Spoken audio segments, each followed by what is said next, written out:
नमस्कार मित्रों, welcome back to the channel the story Chhori. कहानी के अगले हिस्से में स्वागत है आप सबका। अब तक आपने सुना चित्रा और सुदीप इस साल दिल्ली में मिलते हैं। अब सुनते हैं आगे। एक साल बाद 10 अक्टूबर 2019 की शुरुआत में सुरभि पाराशर की किताब यानी दूसरी किताब आई और चित्रा की भी दूसरी किताब आई। दोनों किताबों ने धूम मचा दी। इस बीच चित्रा को इंग्लिश के सबसे बड़े पेपर ने 15 दिन में एक आर्टिकल लिखने का ऑफर दिया। वह तुरंत तैयार हो गई। उसके आर्टिकल बहुत ही खतरनाक, बहुत ही कंट्रोवर्शियल हुआ करते थे। उधर बिना किसी पीआर, बिना किसी मार्केटिंग के सुरभि पाराशर की किताबें बिकती ही जा रही थी। बच्चों ने जैसे हैरी पॉटर को छोड़कर सुरभि पाराशर को पढ़ना शुरू कर दिया था। सुरभि का कभी कोई इंटरव्यू नहीं आया था। चित्रा की किताब अगर 30 लाख बिकती थी तो सुरभि की 20 लाख, लेकिन ये भी बहुत अधिक था, ये जानते हुए कि सुरभि पाराशर कभी किसी इवेंट में नहीं जाती, कभी कोई मार्केटिंग नहीं करती। चित्रा ने पिछले साल 10 अक्टूबर को अपनी ही किताब अनाउंस की थी और वो किताब बहुत चली थी। वह 10 अक्टूबर को अपने लिए लकी मानती थी। चित्रा के पब्लिशर ने ये जानकारी दी थी कि उसकी किताबें लखनऊ, बनारस, इलाहाबाद में बहुत लोग पढ़ते थे, इसलिए इन शहरों का एक टूर प्लान किया गया। उसने इस बार किताब के कवर को पहले लखनऊ से लॉन्च करने का सोचा। फिर उसको ख्याल आया कि पिछले साल वह सुदीप को सही से टाइम नहीं दे पाई थी। उसको अक्सर सुदीप की कमी खलती थी। चित्रा से आधी दुनिया बात करना चाहती थी, लेकिन किसी से भी बात करके उसको सुकून नहीं मिलता था। अपने फैन से वह ज़्यादा बात ही नहीं कर पाती। उसको लगता था कि जब सब लोग उसको जान जाएंगे तो लाइफ में मज़ा आना शुरू हो जाएगा, लेकिन उसका उल्टा हुआ। वह एक अजीब सी बेचैनी में थी। उसने डिसाइड किया कि इस साल 10 अक्टूबर वह सुदीप के लिए बचा कर रखेगी। उसने किताब के कवर का लॉन्च 9 तारीख को बनारस के BHU, बनारस हिंदू यूनिवर्सिटी में प्लान किया। चित्रा ने सुदीप से पूछा तो पता चला कि उसका भी मन है बनारस आने का। तब समय के हिसाब से सुदीप वहाँ पहुँच गया। 10 की सुबह उठकर दोनों 80 घाट पर पहुँचे। पता नहीं कब से सुदीप को वही बाबा दिख गए। वह उसके पास आए और चाय पिलाने के लिए बोला। सुदीप ने बाबा को चाय पिलाई। बाबा एक कुल्हड़ चाय पीने के बाद बोले, एक कुल्हड़ और पियेंगे। सुदीप ने चाय वाले को एक कुल्हड़ और चाय पिलाने का इशारा किया। कुछ बेचैनी कम हुई तेरी? बाबा ने पूछा। सुदीप थोड़ा सा चौंका और कुछ सोचकर बोला, सब ठाठ पढ़ा रह जावेगा जब लाद चलेगा बंजारा। बाबा ने अपने झोले से राख निकालकर सुदीप के माथे पर लगा दी। चित्रा ने मना किया। सुदीप कुछ नहीं बोला। सुदीप ने पैसे देने के लिए जेब में हाथ डाला तो बाबा ने मना कर दिया। बाबा ने नाव वाले को इशारा करके बोला कि साहब को मणिकर्णिका घाट घुमा दो। चित्रा अब बिल्कुल परेशान हो चुकी थी कि ये बाबा ये सब क्यों बोल रहा है। इससे पहले चित्रा बाबा को जाने के लिए कहते अपने आप बाबा उठकर चले गए। सुदीप को अब मणिकर्णिका घाट जाना था, चित्रा को नहीं जाना था। सुदीप के जिद पर नाव से वे वहां गए। चित्रा को डर लग रहा था। उसने सुदीप को पकड़ रखा था। कई सारे विदेशी जलती हुई लाशों की तस्वीरें खींच रहे थे। उनको नाव पर बैठा हुआ गाइड अपनी टूटी फूटी इंग्लिश में समझा रहा था। In India this is not the end of life, it's part of life. Banaras में इतना ब्रह्म ज्ञान सबको था। लाशों के पीछे चाय की दुकान थी जिस पर लिखा हुआ था, खाली ना बैठें और गाली ना दें। वही दुकान पर खाली बैठे हुए कुछ बूढ़े मोदी को, तो कुछ राहुल गांधी को, तो कुछ योगी आदित्यनाथ जी को गाली दे रहे थे। उनको चाय का घूंट लेते हुए कोई फर्क नहीं पड़ रहा था कि सामने लाशें जल रही हैं। चाय की दुकान पर कुछ थके हुए लोग बैठे थे जो अपनी किसी करीबी की लाश जलते हुए देख रहे थे। कुछ एक अघोरी भी वहीं आराम से घूम रहे थे और जैसे लाशें नहीं, खाली लकड़ियाँ जल रही हों। एक परिवार के 2 लोग एक साथ एक एक्सीडेंट में मरे थे। उनके रिश्तेदार लकड़ी पर 2 लाशों का डिस्काउंट मांग रहे थे। लकड़ी वाला एक भी पैसा कम करने को तैयार नहीं था। एक 7 साल का लड़का अपने बाप की लाश जला रहा था। वहीं पड़ोस में एक 65 साल का आदमी अपने 35 साल के लड़के की लाश जला रहा था। ये बातें जितनी उदास थी, मणिकर्णिका घाट पर उतनी उदास लगती नहीं थी। अंतिम संस्कार तक की प्रक्रिया इतनी थकाने वाली होती है कि ज़्यादातर लोगों के आंसू भी थक कर सूख जाते हैं। एक के बाद एक लाश लाई जा रही थी। सामने की दीवार पर लिखा था, माया मरीना मन मरा, मर गए शरीर। कबीरदास जी का। ये सब देखकर सुदीप के अंदर का कुछ हिस्सा पिघल रहा था। उसने जोर से चित्रा का हाथ पकड़ लिया। चित्रा बार बार नाव वाले को वहाँ से जाने के लिए बोल रही थी, लेकिन सुदीप ने उसको रोक दिया। कुछ देर तक पूरा घाट अपनी आंखों में उतारने के बाद सुदीप ने चित्रा से कहा, मुझे अभी पापा से मिलना है। वहाँ से निकलते ही सुदीप और चित्रा लखनऊ के लिए निकल गए। उनको लखनऊ पहुंचने में शाम के करीब 7 बज गए। पूरे रास्ते उनकी आपस में बहुत कम बात हुई। वे आपस में इतनी बातें कर चुके थे कि उनको एक दूसरे की खामोशी खलती नहीं थी। पापा ने सुदीप की पसंद के हिसाब से खाना बनवा दिया था। सुदीप ने पापा और चित्रा को सामने बिठाया और टेबल पर सुरभि पाराशर की किताब रखते हुए बोला, आप दोनों से मैं कुछ छिपाना नहीं चाहता। ये किताब मैंने लिखी है। चित्रा कुछ रिएक्ट करती इससे पहले ही पापा ने कहा, मुझे लगा ही था ये तू ही है। चित्रा ने चौंकते हुए पूछा, क्यों लगा था आपको? सुदीप के पापा ने सुदीप की माँ की फोटो की तरफ देखते हुए कहा, क्योंकि सुदीप की माँ का नाम सुरभि पाराशर है। सुदीप अपने पापा से गले लगकर बच्चों जैसा रो रहा था और चित्रा उन दोनों को देखकर सुदीप ने पापा के गले लगे हुए कहा, माँ के जाने के बाद मैं आपसे नफरत करने लगा। मुझे माफ़ कर दीजिए। मैं हमेशा आपसे भागता रहा, अपने घर से भागता रहा। अब इस बात के बोझ के साथ जी नहीं पा रहा था। पता नहीं सुदीप को किसने बदला था। उसके हज़ारों किलोमीटर के सफ़र ने, बाबा ने, मणिकर्णिका घाट ने या समय ने या इन सब ने मिलकर कुछ भी कहना मुश्किल था। उस रात पापा और सुदीप साथ एक कमरे में सोए। रात में पापा को बार बार खांसकर नींद से उठता देख सुदीप को पहली बार एहसास हुआ कि एक उम्र के बाद बिस्तर पर अकेले सोना इस दुनिया का सबसे बड़ा काम है। इस हर बिस्तर पर इतनी जगह होती है कि उसमें समंदर भर बेचैनी सूख जाए।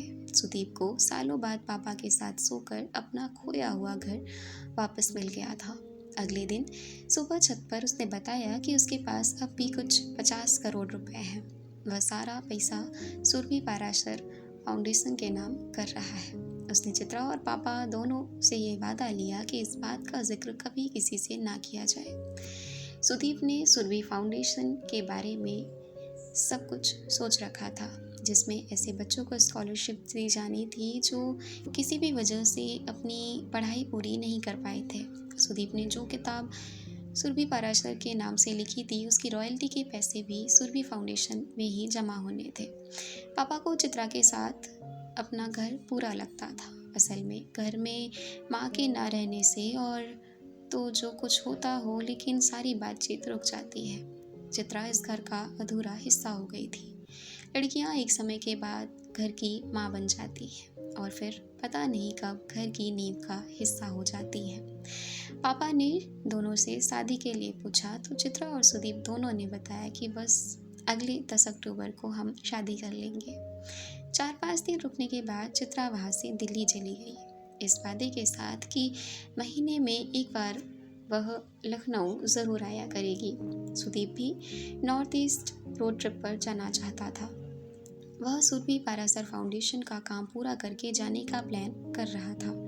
पेपर वर्क करने में उसको करीब करीब नवंबर निकल गया। उसने 15 दिसंबर को गुवाहाटी के लिए निकलना फाइनल किया। इस बीच चित्रा 2 बार लखनऊ आई। वह जितने दिन के लिए आती उतने दिन पापा बहुत खुश होते रहते।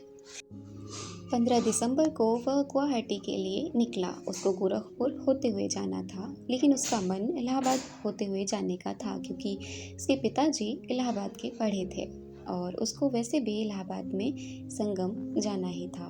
वह गंगा यमुना से ज़्यादा सरस्वती नदी में इंटरेस्टेड था। ऐसा कहते हैं कि संगम की तीसरी नदी सरस्वती सबको नहीं दिखती। असल में सरस्वती नदी सबके भीतर होती है, लेकिन गंगा यमुना के चक्कर में उस नदी तक कम लोग ही पहुंच पाते हैं। संगम में गंगा और यमुना का रंग तो अलग अलग दिखता है, लेकिन सरस्वती का रंग वही होता है जो हमारे मन में होता है। सुदीप बहुत देर संगम में बैठकर अपने मन की सरस्वती को ढूंढता रहा। सुदीप की अगली मंजिल गोरखपुर थी, लेकिन संगम में ज़्यादा देर रुकने की वजह से गोरखपुर पहुंचने में रात हो गई थी। दिसंबर के मौसम में अच्छा खासा कोहरा था, इसलिए आदत के मुताबिक वह अंधेरा होने से थोड़ा सा पहले गोरखपुर के रास्ते बस्ती शहर से थोड़ा सा आगे एक गांव में घुस गया। उसने पगडंडी में घुसते हुए ध्यान नहीं दिया कि वह कई किलोमीटर अंदर आ चुका था। कोहरे की वजह से चलना मुश्किल होता जा रहा था। जिस गांव में वह रुका वह बहुत पिछड़ा था। वहाँ बिजली भी तो आ नहीं रही थी। इस गांव में लालटेन जलाकर पंचायत चल रही थी। उसने शुरू में पंचायत पर ज़्यादा ध्यान नहीं दिया। गांव के सभी लोग पंचायत में थे। उसने कभी पंचायत होते हुए देखी भी नहीं थी, इसलिए एक कुएं के पास अपनी कार खड़ी करके वह पंचायत देखने पहुंच गया। पंचायत में अच्छा खासा शोर शराबा, गाली गलौज चल रही थी। माहौल में अच्छी खासी गर्मी थी। उसको वहाँ रुकना ठीक नहीं लगा, लेकिन वहाँ कोने में करीब 20 साल की एक लड़की को रोता देख वह रुक गया। उस लड़की के साथ उसके माता पिता भी नीचे बैठे हुए थे, जो बार बार पंचों के पैर छूकर कुछ विनती कर रहे थे। अपने कपड़ों से वह कहीं से भी गांव वाला लगता नहीं था। वह पीछे जाकर बैठ गया। गांव वाले भोजपुरी में बात कर रहे थे। उसने एक लड़के से समझना चाहा कि आखिर हुआ क्या है, ये लड़की इतना रो क्यों रही है। लड़के ने बताया कि ठाकुर साहब के लड़के ने इस लड़की के साथ जबरदस्ती की है। लड़की छोटी जात की है, लेकिन अब पेट से है। पंचायत ने फैसला लिया कि ठाकुर साहब इस लड़की को 11,000 रुपये दें और पूरा गांव खाना खिला दें तो बरी हो जाएंगे। लड़के वाले इसलिए रो रहे हैं कि उनकी बिन ब्याही माँ बनी लड़की से अब शादी कौन करेगा। लड़की के परिवार वाले पैसे पढ़वाने के लिए गिड़गिड़ा रहे थे। सुदीप ने यह सुना तो उसके पैर से ज़मीन सरक गई। उसको अपने अकाउंट में पड़े हुए पैसों से इतनी नफरत कभी नहीं हुई थी। वह अपने आप को कंट्रोल नहीं कर पाया। उसने सामने जाकर बोल दिया कि वह पत्रकार है। उसको लगा था कि वह इस परिवार को पुलिस के पास ले जाएगा। सुदीप के अपने आप को पत्रकार बताते ही पूरी पंचायत में खलबली मच गई। सुदीप को अंदाज़ा नहीं था कि पंचायत जब खतरनाक होती है तो कितनी खतरनाक होती है। पंचों के इशारे पर 2-3 लड़कों ने उसको पकड़ लिया। कुछ ही मिनटों में 2-3 लड़के एक बड़ी भीड़ में बदल गए।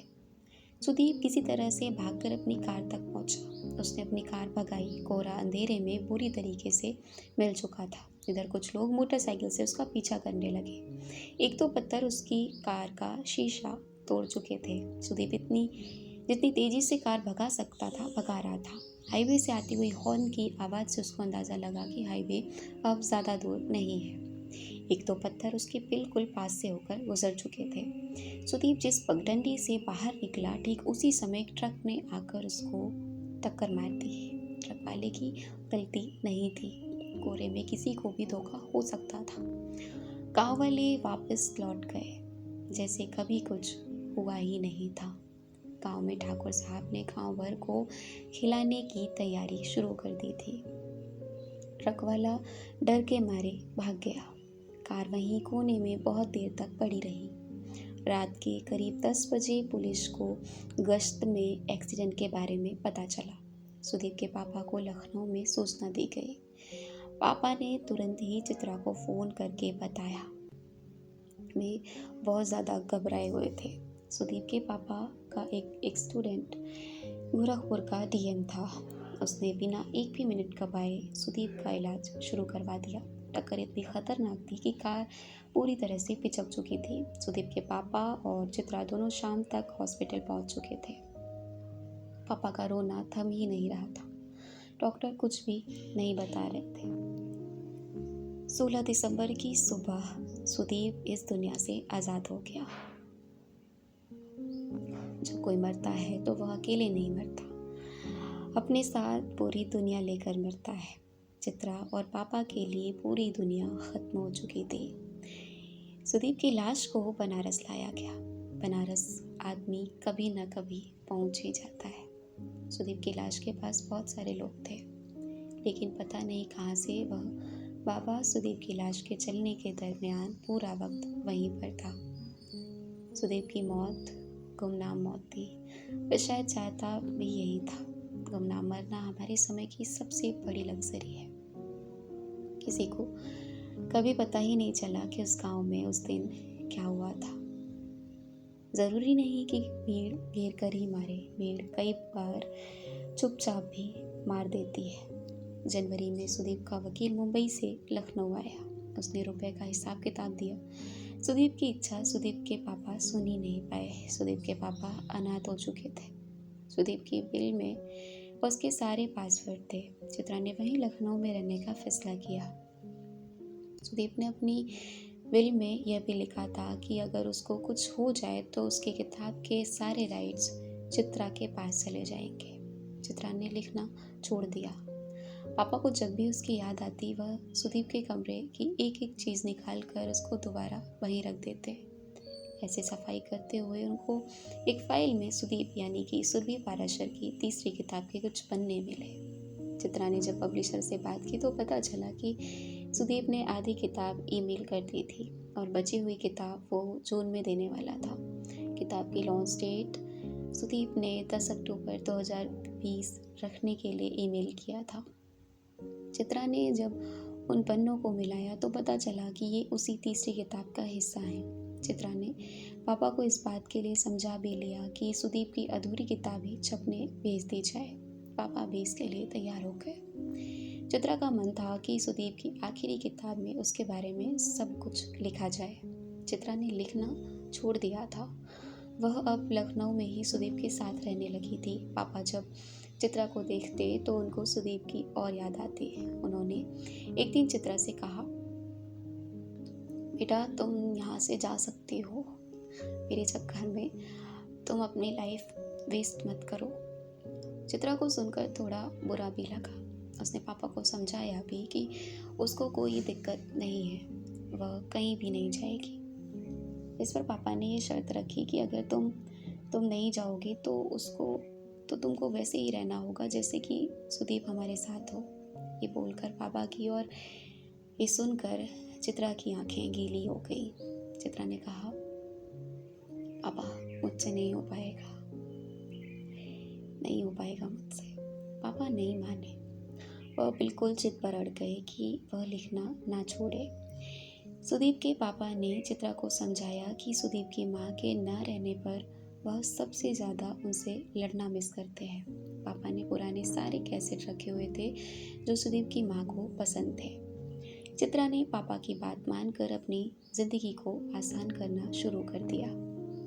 उसने लिखना शुरू किया और सुदीप की बची हुई किताब पूरी कर ली। साल 2019 से चित्रा को लाखों शिकायतें थी, लेकिन 10 अक्टूबर को वह सुदीप के साथ थी। उस एक दिन की शिकायत नहीं थी। आगे की कहानी अगले हिस्से में। धन्यवाद।